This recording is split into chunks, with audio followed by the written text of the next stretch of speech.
नमस्कार। आज हम जीमान इफेक्ट और इसके कारण होने वाली स्प्लिटिंग, जिसे जीमान स्प्लिटिंग कहते हैं, के बारे में इस वीडियो में देखेंगे। जैसा कि आपको मालूम है, एक परमाणु में इलेक्ट्रॉन नाभिक के चारों ओर कक्षीय गति में सर्कुलर मोशन करता है और इसके कारण उसका ऑर्बिटल मैग्नेटिक मोमेंट उत्पन्न होता है, जिसका मान उस इलेक्ट्रॉन के ऑर्बिटल एंगुलर मोमेंटम पर निर्भर करता है। दोनों के बीच में जो रिलेशन है वो मैंने यहाँ लिखा हुआ है, mu L equal to minus p/2m L, जहाँ एल ऑर्बिटल एंगुलर मोमेंटम है, mu L orbital magnetic moment है। जब इस एटम को एक्सटर्नल मैग्नेटिक फील्ड, जिसका मान B है, में रख दें तो एटम पर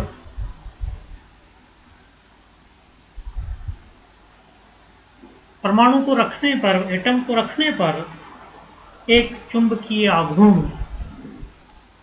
उत्पन्न होगा, जिसका मान म्यू एल क्रॉस बी के बराबर होगा।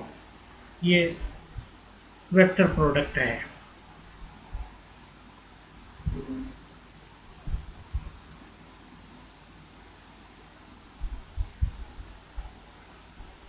इस टॉर्क के कारण कोणीय संवेग का मैग्नेटिक फील्ड B की दिशा के चारों ओर प्रेसिजन होने लगता है, प्रसरण होने लगता है।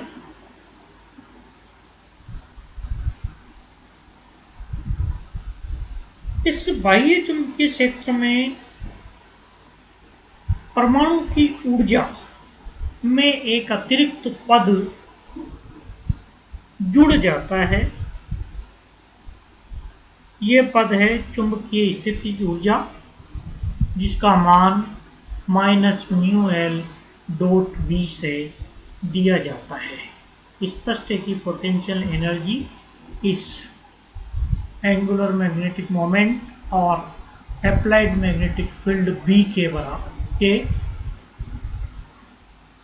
स्केलर प्रोडक्ट के रूप में दी जाती है। यहाँ से म्यू एल की वैल्यू जब हम इसमें रख दें तो ये वैल्यू हमको मिलेगी minus p/2m L dot P के बराबर। यदि अप्लाइड मैग्नेटिक फील्ड को z डायरेक्शन की ओर ओरिएंट कर दें, अर्थात B equal to B z unit vector हो, तो पोटेंशियल एनर्जी U हमको मिलेगी minus mu L of z component B, और म्यू एल जेड की वैल्यू जब हम रख दें तो ये हमको देगा minus e/2m L Z B के बराबर।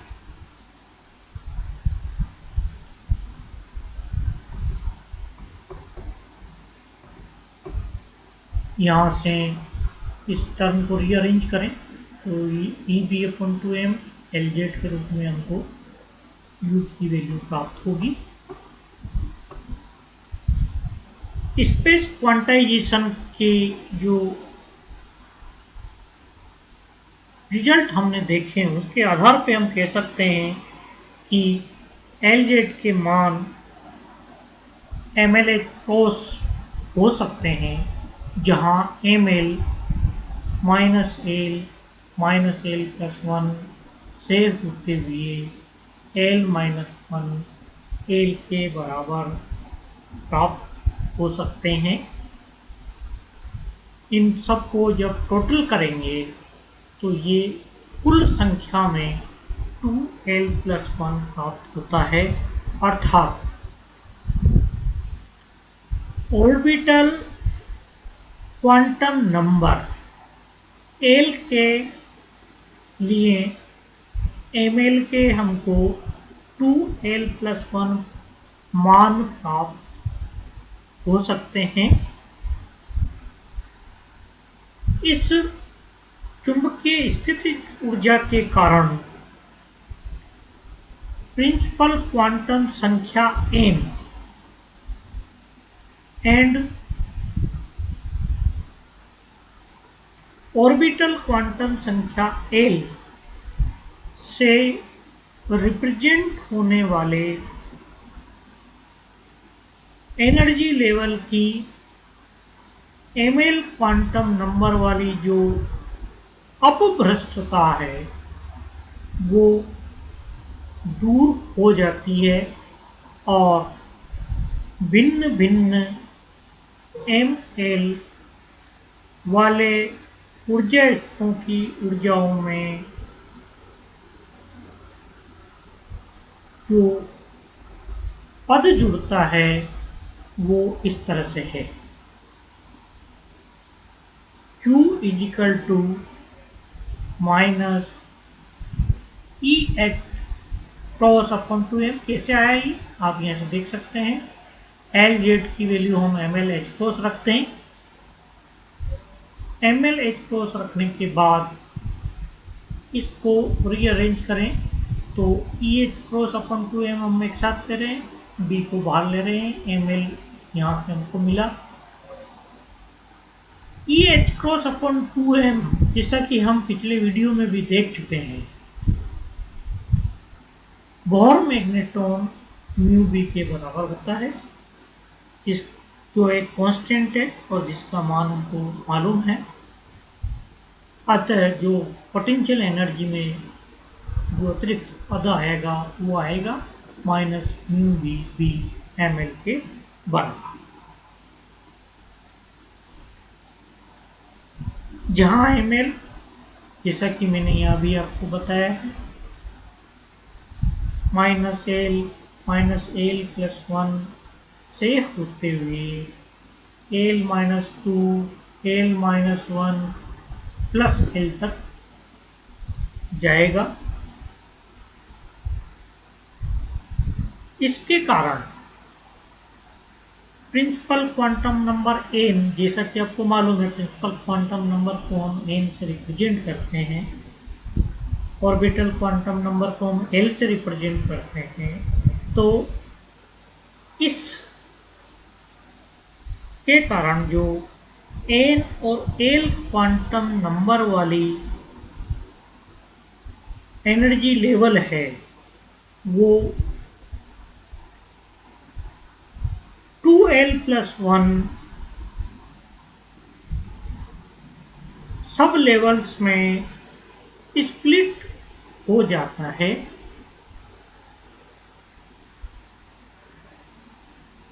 इस अपभ्रष्टता के दूर होने से, ml की जो अपभ्रष्टता है उसके दूर होने से स्पष्ट है कि l के संगत हमको 12+1 लेवल प्राप्त होंगे और उनके मध्य जब हम ऊर्जा अंतराल ज्ञात करें तो आप यहां से देख सकते हैं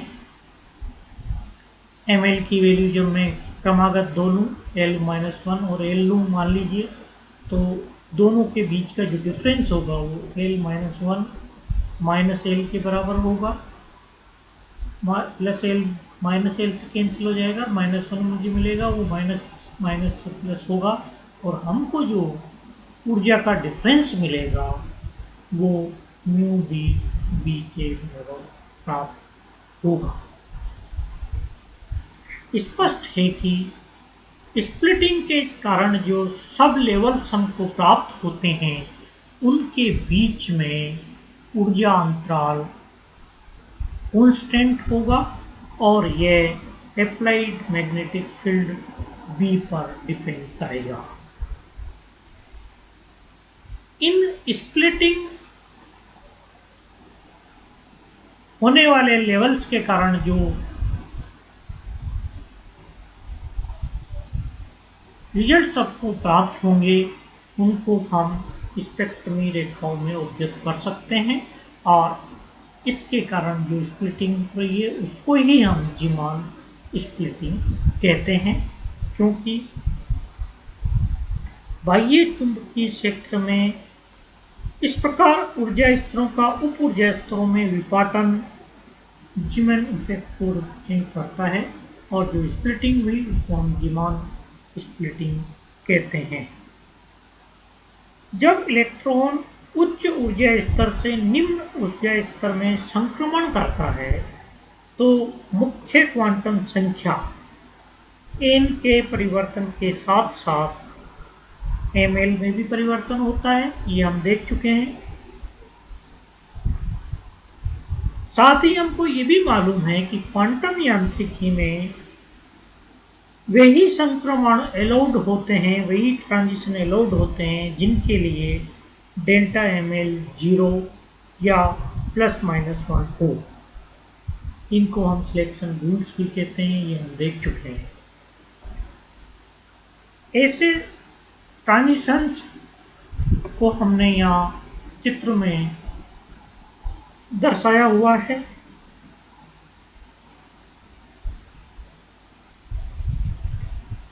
चुंबकीय क्षेत्र की अनुपस्थिति में जहां ट्रांजिशन केवल P लेवल से S लेवल के बीच में होगा, इसलिए हमको यहाँ केवल एक लाइन प्राप्त होगी, जबकि चुंबकीय क्षेत्र की उपस्थिति में यही स्पेक्ट्रमी रेखा 3 रेखाओं में विभाजित हो जाती है, ν1 ν2 ν3। इसी को ही हम जीमन स्प्लिटिंग कहते हैं, जैसा कि मैंने आपको अभी पहले भी बताया है। यदि चुंबकीय क्षेत्र की अनुपस्थिति में इलेक्ट्रॉन के संक्रमण से प्राप्त स्पेक्ट्रम रेखाओं के फोटोन की ऊर्जा E0 h μ0 हो, अर्थात उसका जो फ्रिक्वेंसी है, फोटोन उत्सर्जित फोटोन की जो फ्रिक्वेंसी है उसको हम μ0 लें, तो चुंबकीय क्षेत्र की उपस्थिति में प्राप्त 3 जो स्पेक्ट्रमी रेखाएं हैं उनके संगत फोटोन की जो फ्रिक्वेंसीज हैं वो इस तरह से होंगी। μ1 μ0 μ_VB/h। जब हम डेल्टा m -1 डिटरमिन करते हैं, जब डेल्टा m 0 होगी तो ये μ0 के बराबर होगी। जब डेल्टा m +1 होगी तो ये μ0 μ_VB/h के बराबर प्राप्त होती है। इस प्रकार परमाणु को बाह्य चुंबकीय क्षेत्र में रखने पर एक स्पेक्ट्रमी रेखा 3 स्पेक्ट्रमी रेखा में स्प्लिट हो जाती है। मूल आवृत्ति μ0 के दोनों ओर जो कंपोनेंट है उनको जीमन कंपोनेंट कहते हैं। μ1 μ3 जीमन कंपोनेंट है और इन जीमन कंपोनेंट के बीच में जो फ्रीक्वेंसी डिफरेंस है वो हम निकाल सकते हैं। यहाँ से दोनों का डिफरेंस हम लेंगे तो ये डेल्टा ν 2 μ_VB/h के बराबर मिलेगा और इसकी वैल्यू Eb/2/2πm के बराबर प्राप्त होगी। स्पष्ट है कि ये मैग्नेटिक फील्ड भी वैल्यू पे डिपेंड करेगा। जितनी ज़्यादा मैग्नेटिक फील्ड लेंगे उतनी ज़्यादा आपको ये फ्रीक्वेंसी इंटरवल प्राप्त होगा।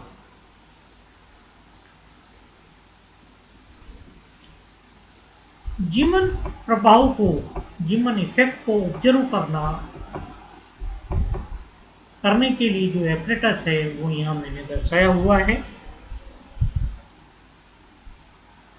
इसमें शक्तिशाली मैग्नेटिक फील्ड प्रोड्यूस किया जाता है। इसका ऑर्डर जब 2 टेस्ला हो तो वेव नंबर जो स्पेक्ट्रम में जो वेव नंबर हमको मिलेगा उसका डिफरेंस 1 सेंटीमीटर इनवर्स के बराबर हमको प्राप्त होता है। इस एप्रेटस से स्पष्ट है कि जो सोर्स है, जब हम चुंबकीय ध्रुवों के बीच में रखते हैं और उसको दो अलग अलग दिशाओं में ऑब्जर्व करते हैं, मैग्नेटिक फील्ड के पैरेलल और मैग्नेटिक फील्ड के परपेंडिकुलर, तो हमें अलग अलग स्पेक्ट्रमी रेखाएं और उनके जो फीचर्स हैं वो अलग अलग प्राप्त होंगी। इस डायरेक्शन में हमें केवल ν1 ν3 रेखा मिलती है और उसका जो पोलराइजेशन है वो सर्कुलर पोलराइजेशन कंडीशन होती है। सिग्मा सर्कुलर पोलराइजेशन वो हम यह ले रहे हैं, पाई प्लेन पोलराइज को रिप्रेजेंट कर रहे हैं यहाँ। इस डायरेक्शन में ν1 ν0 ν3 तीनों लाइन्स हमको मिल रही है, लेकिन दो ν1 ν3 जो जीमान कंपोनेंट है वो सर्कुलरली पोलराइज प्राप्त होते हैं और जो नॉर्मल कंपोनेंट है ν0 वो प्लेन पोलराइज प्राप्त होता है। ऊपर वाले चित्र में जो मैंने लिया है उसमें हमने S और P लेवल्स के बीच के ट्रांजिशंस को देखा है। यदि हम P और D के लेवल के बीच के ट्रांजिशन को देखें तो मैग्नेटिक फील्ड की अनुपस्थिति में केवल एक ही लाइन मिलेगी। मैग्नेटिक फील्ड की उपस्थिति में L = 2 के कॉरेस्पॉन्डिंग +2 +1 0 -1 -2 के 5 लेवल विपाटित होंगे। सिमिलरली P के लिए L = 1 होने से ये +1 0 और -1 में विपाटित होगा और इनके बीच के जो ट्रांजिशन है उनका 3 अलग अलग वैल्यूज डेल्टा ml की हमको प्राप्त होगी। इनके लिए डेल्टा ml -1 है, इनके लिए डेल्टा ml 0 है, इनके लिए डेल्टा ml +1 है। अतः हमको इस कंडीशन में 3 अलग अलग स्पेक्ट्रमी रेखाएं प्राप्त होती है। यहाँ जो ट्रांजिशन है वो यहाँ से लेके -1 -2 लेवल से लेके -1 लेवल में हो रहा है, या -1 से 0 हो रहा है और यहाँ 0 से 1 हो रहा है। ये आप ध्यान रखिए। इस प्रकार मैग्नेटिक फील्ड की प्रेजेंस में जो एनर्जी लेवल है, एटम की जो एनर्जी लेवल है वो स्प्लिट होंगे और स्प्लिट होकर के 3 स्पेक्ट्रम लाइंस देते हैं। इसी प्रभाव को हम जीमन इफेक्ट कहते हैं। आज का ये वीडियो मैं यहीं स्टॉप करता हूँ। नमस्कार।